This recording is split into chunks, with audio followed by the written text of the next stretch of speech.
بنانے میں فوری طور پر آ جائے گا. کیسے مسئلہ حل نہیں ہو سکتا؟ کیوں ہم تقدیر سمجھ لیں کہ مسئلہ حل نہیں ہو سکتا؟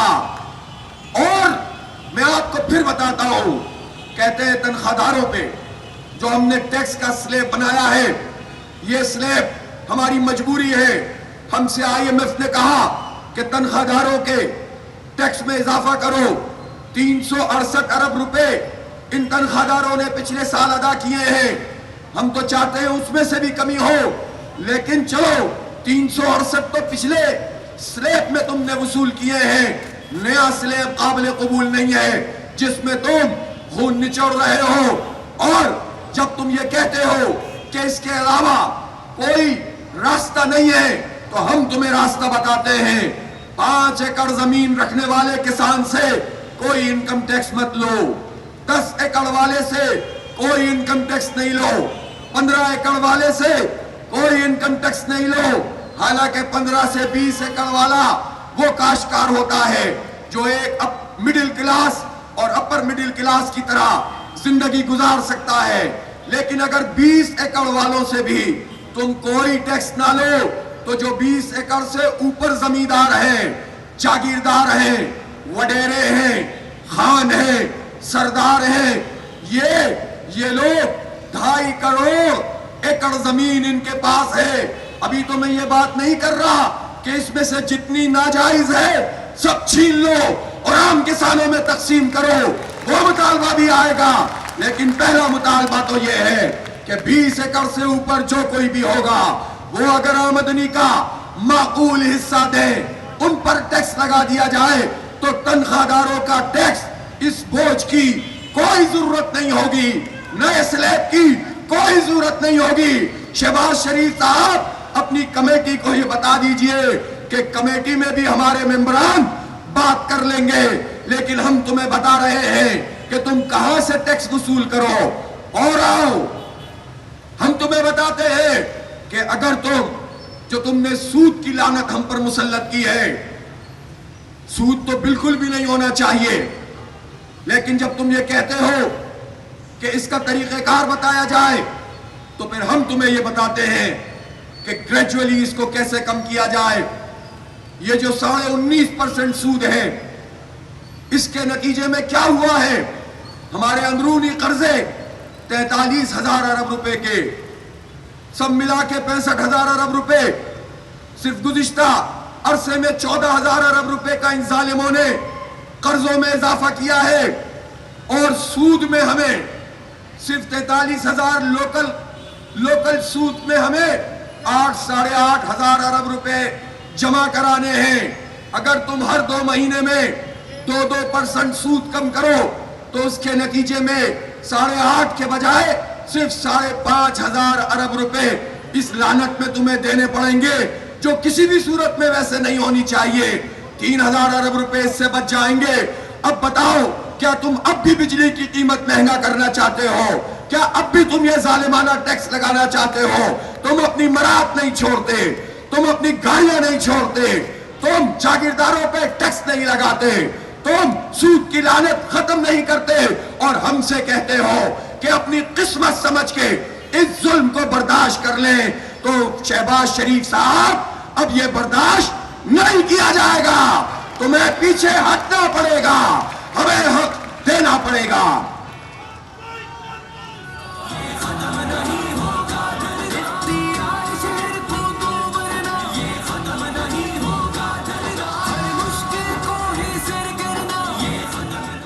مجھ سے لوگ پوچھتے ہیں، میڈیا کے دوست پوچھتے ہیں، یہ دھرنا کب تک چلے گا؟ تو میں تم سے پوچھتا ہوں نوجوانوں اور بزرگ نوجوانوں کہ یہ دھرنا جاری رکھا جائے یا ختم کر دیا جائے؟ یہیں رکھا جائے یا کہیں اور رکھا جائے؟